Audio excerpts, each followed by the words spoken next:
friends, Megan here. Sorry, the sun clearly does not want to chill out for us, but I'm about to mow, but I'm letting it cool off a little bit more. And so I thought now would be a good time to bring you an updated video on Screwworm. I've been wanting to give an update for a while and never got around to it, even though I've been keeping up with it. And I want to give you an update on, if any of you follow the weather in our area, you've probably seen that there's some increased weather activity for this week. And so I just want to talk to y'all a little bit about that and a little bit about our plans. So yeah, let's get started. Don't mind this. Even the best animal parent sometimes still makes a mistake and pays the price for it. It's okay. So let's start with the weather, because I feel like that I can talk about and I don't really have to like go research anything because it's all still very up in the air. So later this week, I'm filming this now. It is Monday. Is it like the 20th or the 19th? I don't know. It's Monday. This storm is supposed to come Friday is when it would start. And I think right now it's like a tropical depression, and the cone is very wide on where it's kind of projected. So it still has a lot of time to change, but right now the projection is that it'll come up through the Gulf Coast and then we will get some of it. It has potential. Rocky just is down here by my feet and he just pecked my foot.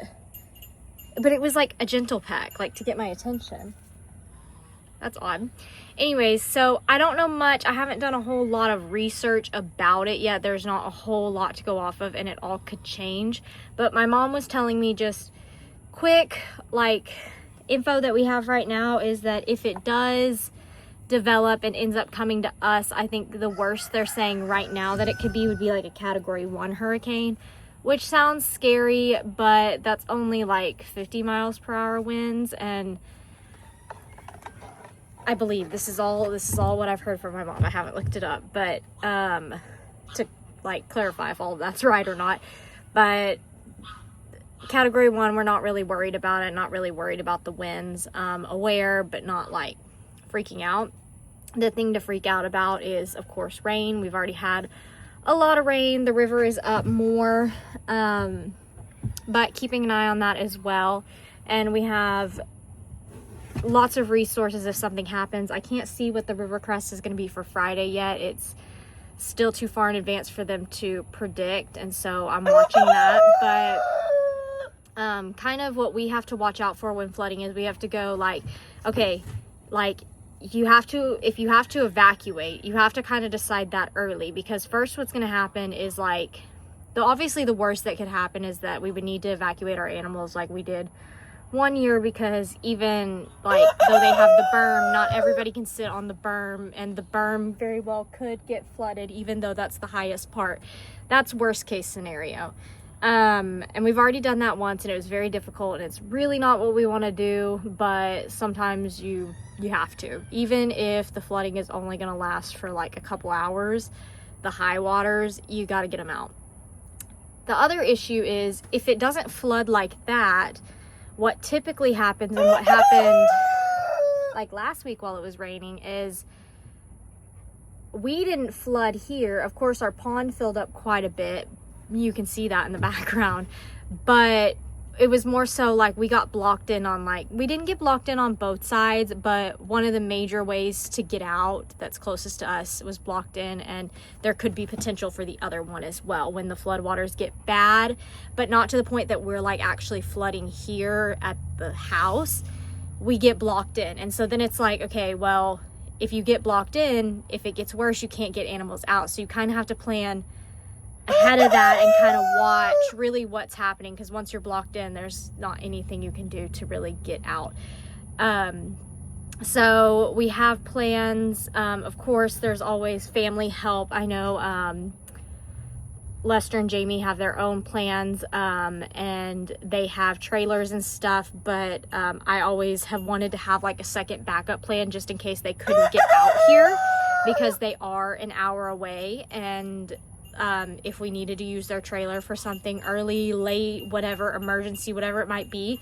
They are an hour away, and I'm telling you, in an hour things can change. If you're already at like the point where like waters are really rising, an hour can make a difference. And so it's also like we have a lot of animals, and animals would have to be moved in certain like groups. You know, you can't just pile on all our goats, our emus, our donkeys, and all of that all at once. It has to be a process. So we also talked to my parents, because my parents are closer to us, and they found a really good place close to us to rent a trailer, and it's really cheap.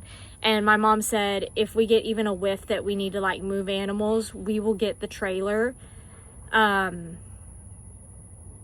as like a supplement, and then like I could also move animals to my parents' house as well, and then if something happened over there, we could get animals out. And so we have a second trailer option, and it's like the company does trailers of all sizes, so we could like, you know, like we could have like sectioned off things. They have like as small as like a single cab trailer for like one small animal, and then they have as big for like towing cattle and towing horses. So that is a really good resource, and it doesn't break the bank, because I'm sure you can imagine how much that would be. It's really, really cost efficient. And so that has brought a lot of peace to me, knowing that if something happened, and you know, you want to have backup plans, because it is entirely plausible that like things can change in a day. And also you don't want to, if we're flooding over here and we're getting a hurricane, you know, everybody else is going to be preparing at their own properties as well, and you don't want to take away from that. And so always having another backup is a really good option. And so I'm glad we have that, and I think we're pretty covered for that. I'm watching it. I don't anticipate it to get bad, but I also didn't anticipate Beryl to be bad. And in truth, Hurricane Beryl, was that last year? I don't know. Hurricane Beryl wasn't bad in the sense of like the damage and the flooding. Like, it was not bad. We did not flood. That wasn't an issue. What happened though was power lines and from the winds were damaged, and we were out of water for 2 weeks, which y'all know for our property is, I'm speaking specifically for like Ellie and I's water setup. I don't know how the rest of the hills setup is. I imagine it's probably the same, but we are on well water, which means that our water is attached to our electricity. So if we don't have power, we don't have water, and our generators are not strong enough to run multiple things all at once. It's just like enough to keep the power on in the house, and even then you don't do that all the time, you know. So, and in the heat of the summer, it was rough. And so Hurricane Beryl really wasn't horrible in the flooding sense and like that, but it still definitely was a hard time for animals, because they were having to drink out of the pond, because can't fill up their waters if I don't have a well. And so we were having to rely on just like, yeah, like the ponds aren't bad, but you want them to have clean, fresh water all the time, like a controlled trough, and they didn't have that, and that was just really stressful, especially in the heat of like barber pole worms and all of that. So, you know, definitely getting ready to be prepared for all of that, knowing that we're in hurricane season and that is a possibility. But yeah, I'm not freaking out too much right now, but I am very like on edge of like keeping tabs on it. So yeah. And now we move on to Screwworm. It definitely picked up quite a bit. It has moved across the state quite a bit. I can show you a picture of the map here of where the invested zones are at, but on this map it has everything. And so remember, there were, I don't know if it was 1 case or 2 cases up in New Mexico, but those did get closed, and so now the only cases reported are in Texas. And thankfully it is still kind of along that curve on that side of Texas, not over here. It's still pretty far away from us, but there are a total of 41 reported cases total. I know that seems like a lot, Of those 41, only 12 are active. That means that the animal that has it is still alive and is still ongoing treatment, or still has the infestation there. Inactive is a little bit misleading because it encompasses quite a few things. Inactive just means that either the animal has died, because if you take, say, your case number 3, okay, and your animal ends up passing, your case isn't active anymore, right? And so the quickest way to describe it is saying, here's what's active and here's what's not. And so inactive can mean the animal died, the animal survived with ongoing treatment. And so, you know, it just means that there's no more screwworm on that specific premises case. That doesn't mean that they survived, though, you know, so you've got to look at inactive kind of both ways. There are no reports of any wild cases like deer or anything like that, but we know they're there because it is spreading, and it could be just spreading from people not following procedures and policies. That's very plausible, or just the natural spread of it. But how are you really going to report screwworm in a wild animal, you know? So take that with a grain of salt. There's definitely probably more than 41 cases total. Pretty good that there's only 12 active right now. I don't know if we're going to see an increase again. We did see an increase there for a little bit, naturally. And then their response to that was to kick up even more with the sterilized fly technique. So definitely still aware of it. Still watching, you know, even though we know it's not over here right now. Still watching. We have stations. I don't know where they're at, but they're in like our surrounding counties areas to catch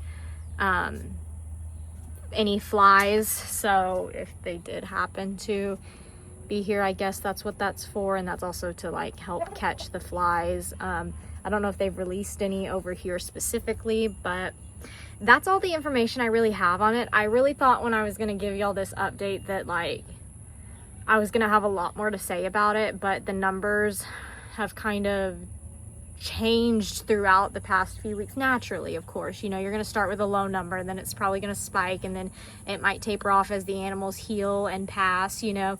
But now we're sitting at 12, and so I don't know, again, have they successfully been able to treat it? Are they successfully able to taper off the population? I don't know, we'll have to see, but it feels, I can say it feels optimistic hearing that there's only 12 active cases, and that it seems like it could be moving a lot faster. It could be a lot worse. Don't get me wrong. I'm very blessed that it's not over here, and I want in no way for it to come off as like insensitive, that like to the people that are dealing with it, it's awful and it's horrible and it's a tragedy. Trust me, like I am aware of that and very blessed that we're not having to deal with that. But if we're looking at it from big picture perspective for the nation and for all animals and the cattle industry, you know, the dairy, beef, all of those things, goat, you know, all the industries. If we're looking at it from a big picture, it is good that it has pretty much been contained to that one kind of side of Texas. Of course, it sucks for those that are suffering from that. And so my heart goes out to all of the farmers and ranchers that have had to deal with that, because Phoebe, it's okay. She's barking at the ducks. My heart goes out to them, and my advice would just be, if you suspect anything in your area, call the self-report line or whatever. I know a lot of people I've heard have been talking like, they're like, I don't want the government on my property, I don't want them in my business. And like, I get that, I hear that, and I understand that, but at some point you have to look at the bigger picture of what's going to happen if we don't report it, and if spots keep falling through the cracks, you know. So Makes me wonder how many cases have gone unreported, but I'm not going to blame anybody, not going to call anybody out. Everybody has their own way of managing their farm and making decisions based on their life and their experience and how they want to run their farm. But I do, this is a serious situation, and a lot of animals could lose their lives, and it could impact. Is that a dog? Oh my gosh. It's Wilma. The way she's hanging out on the side of the fence, she looks like a dog. That's funny. It's not a dog. But yeah, that's kind of my update on everything kind of that's been going on, you know, just trying to take everything day by day, stay informed, and not overly panic until we need to, but also being prepared. And I think that that's all that you can really do. All you can do is your best. So yeah, I am gonna go mow now, but thanks for watching. I will catch y'all next time with another one. Bye, friends.